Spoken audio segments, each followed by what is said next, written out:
मैं भी गर्दनी बाग में हूँ और गर्दनी बाग में अनिश्चितकालीन हड़ताल।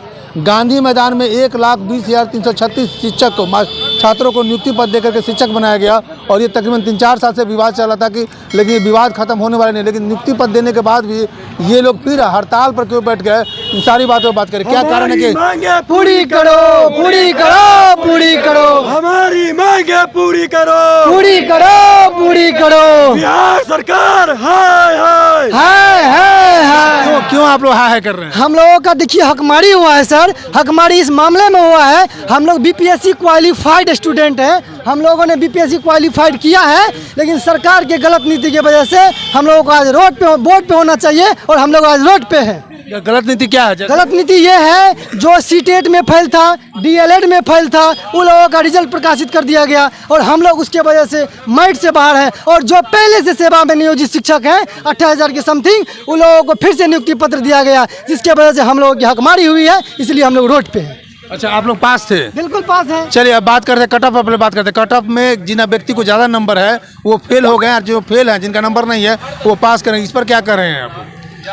सबसे पहली बात जो है नीतीश कुमार को हम धन्यवाद करना चाहेंगे, क्योंकि बहुत बड़ी संख्या में बहाली निकाले हैं, अच्छी बात है। और जो नियुक्ति पत्र बांटे हैं वो भी अच्छी बात है, लेकिन उसमें कुछ थोड़ी सी मिस्टेक रह गई है।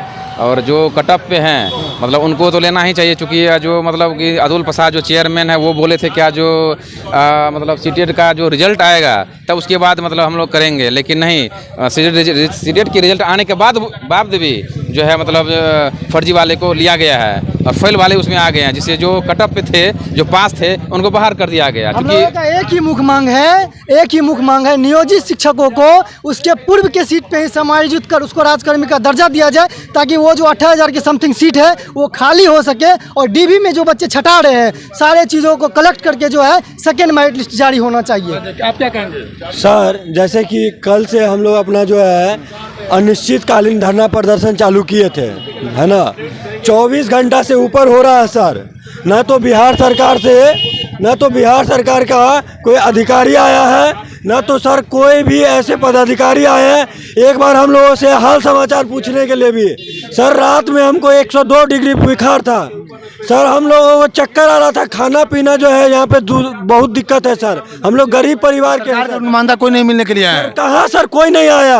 आप भी हड़ताल पर हैं? एकदम हड़ताल में है, पूरे हड़ताल में है। पूरा अभ्यर्थी जो देख रहे हैं गर्दनी बाग में, यह सब बीपीएससी अभ्यर्थी है और सरकार नौकरी के इंतजार में आप भी हैं क्या? हाँ, हाई कोर्ट से आदेश लिए, एज रिलैक्सेशन मिला और हाई कोर्ट से त्रिपुरारी झा के लिए लड़ करके एज रिलैक्सेशन लिया। 53 हमारा स्कोर आया है, 56 पर लटकी हुई है बहाली। और यह कौन सी नियमावली है जिसमें 1,79,000 का निकला वैकेंसी। अब सरकार कहती है कि 1,20,300 का हम दिए हैं रिजल्ट, एक्चुअल आया है 98,000। हम आए हैं गर्दनी बाग की धरती से हिसाब लेने के लिए कि 82,000 वैकेंसी को तुम क्या करोगे और इस अभ्यर्थी को तुम इसमें नियोजित करो और उसके बाद आगे की बहाली की प्रक्रिया पूरा करो। यह सशर्त अगर जब तक पूरा नहीं करेगा तब तक यह आंदोलन जारी रहेगा, जारी रहेगा, जारी रहेगा। चलिए, आप लोग किस मुद्दे पर हैं? हम लोग यही मुद्दे पे है कि नियोजित शिक्षक को अपने पूर्व के शिक्षक सीट पे रखा जाए और वो सीट पे हम लोग को फ्रेश सेकेंड लिस्ट को जारी किया जाए। जी बिल्कुल। बात कर रहे हैं, ये आप आमरा अनशन पर हैं क्या? आप अनशन पर हैं? जी। चलिए, सॉरी हम आपको उठा लिए वहाँ पर, लेकिन थोड़ा सा टाइम लेंगे आपसे।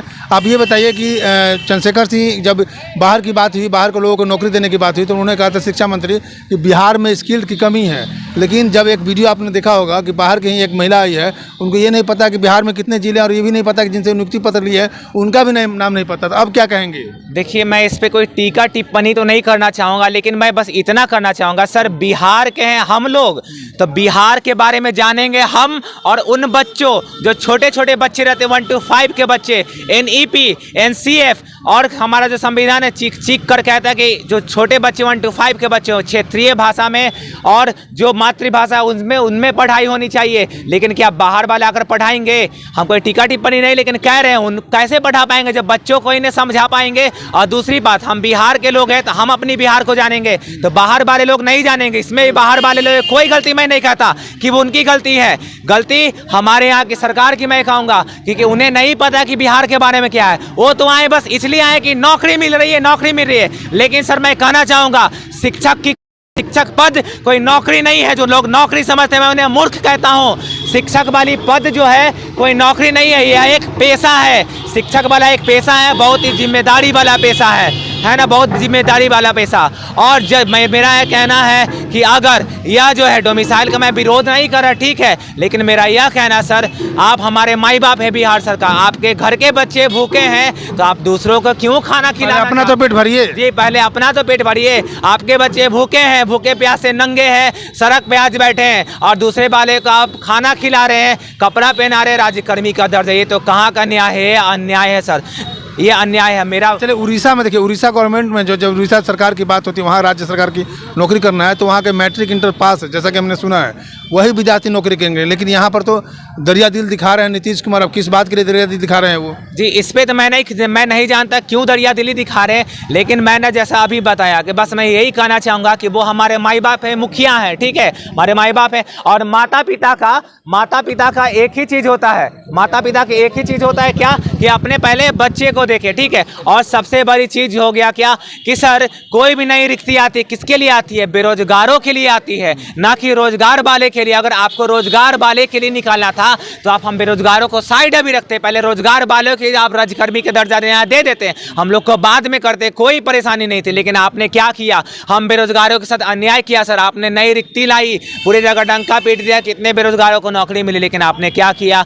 आपने 12 से 15 हज़ार बाहर वालों को दे दिया। मैं प्राइमरी की बात कर रहा हूँ क्योंकि मैं प्राइमरी का एस्पिरेंट हूँ। आपने 28,000 से ज़्यादा जो है नियोजित शिक्षक को ही बहाली कर दिया। तो फ्रेश अभ्यर्थी बेरोजगारों को कितने सर दिया आपने? मात्र 12 से 15, 18,000 आपने दिया। क्या 5 साल से जो आप बोल रहे हैं कि सरकार बनेगी, नियोजित टीचर आएंगे, 5 साल से क्या इंतजार? हम 12-15 हज़ार शिक्षक अब बेरोजगार किए हैं हम लोग नहीं सर। हमारी बस एक ही मांग है कि नियोजित शिक्षकों को उन्हीं के सीट पर, पुरानी सीट पर उन्हें समायोजित किया जाए, और जिस पे हमारा अधिकार था हमें हमारा अधिकार दे, हमारे अधिकार का हनन मत करे सरकार। बस यही आपसे गुजारिश है, मैं हाथ जोड़कर निवेदन कर रहा हूँ, बस यही गुजारिश है। तेजस्वी यादव कह रहे हैं कि बिहार में जो है ना, झटपट फॉर्म भरिए, झटपट नौकरी लीजिए। ये तो जो है विद्यार्थियों के पक्ष में बहुत नाइंसाफ़ी होगी, जो गलत होगी, क्योंकि इतना जल्दी जो है हड़बड़ी में गड़बड़ी क्या गड़बड़? यही गड़बड़ हुआ है कि सीटेट का और डीएलएड का जो है, आप जो है एग्ज़ाम अभी अप्रैल में लोग थे, उन लोग का रिजल्ट आया, उन लोग का जो है अपलोड मार्कशीट वगैरह नहीं कराया, रिजल्ट निकाल दिए, सभी का निकाल दिए। जो फेल है वह का है, हम पास हैं, हमारा भी उसमें नहीं हुआ। हम लोग का इतना एज हो गया, हम लोग जो है करिया से उज्जर हम लोग का हो गया, हम लोग का एज खत्म हो गया, हम लोग क्या करेंगे? हम लोग का लास्ट है, इसके बाद हम लोग एलिजिबल नहीं है, भर नहीं पाएंगे। हम लोग 38 वर्ष के हो गए हैं, हम ओबीसी में आते हैं। नेक्स्ट वैकेंसी आपको 5 साल बाद आएगा, कब आएगा मालूम नहीं, 5 साल 7 साल बाद आएगा, इसका तो पता। और ये हम लोग लास्ट 40 हो गया सर। 37 वर्ष जनरल का होता है, 10 वर्ष का छूट हर कैटेगरी में मिला है, तो 37 और 10 47 में बीसी के लिए ओनली 3 वर्ष का है, और मेरा एज आपका 38 वर्ष है, और मुझे एक बार मौका मिला है, इसके बाद तो हम लोग नहीं होंगे। हम लोग अपने कट ऑफ से 10 मार्क आगे है, 10-15 मार्क आगे है। हम लोग मेरिट में नहीं आए हैं, लेकिन यही गलत नीति से अगर नियोजित को समायोजित किया जाए और उस सीट पे हम लोग को सेकंड मेरिट लिस्ट जारी किया जाए, तो हम लोग ये बेरोजगारी से कहीं निजात पा लेंगे। देखिए, बेरोजगारी का मार है, बिहार में बेरोजगारी का मार हमेशा रहता है, लेकिन उसी बेरोजगारी में देखिए, नौकरी ढूंढते तो नौकरी के इंतजार में इनकी उम्र भी खत्म होने जा रही है, और जिनका उम्र खत्म हो गया वो कोर्ट से रिलैक्सेशन लेकर के नौकरी ढूंढ रहे हैं, नौकरी खोजने की प्रयास कर रहे हैं। लेकिन उसी नौकरी में डोमिसाइल नीति का मामला हो, चाहे कट ऑफ इतना जल्दी 4 महीने के अंदर में नौकरी देना, इतनी जल्दबाजी में कि जो पास है उनको फेल को पास कर दिया गया है। इस तरह का रिजल्ट निकाला गया है बीपीएससी आयोग की तरह, जो लास्ट में आकर के ये लोग अनिश्चितकालीन हड़ताल पर बैठ गए। जो अधिकारी हैं, जो अधिकार जिनका अधिकार है, वो अधिकार के लिए अपने अनिश्चितकालीन हड़ताल पर बैठ गए। मैं शंभू कुमार, कैमरा जर्नलिस्ट राजेश के साथ, पटना का। मैं चाहें को लाइक और सब्सक्राइब नहीं किया तो लाइक और सब्सक्राइब करें। Thank you so much.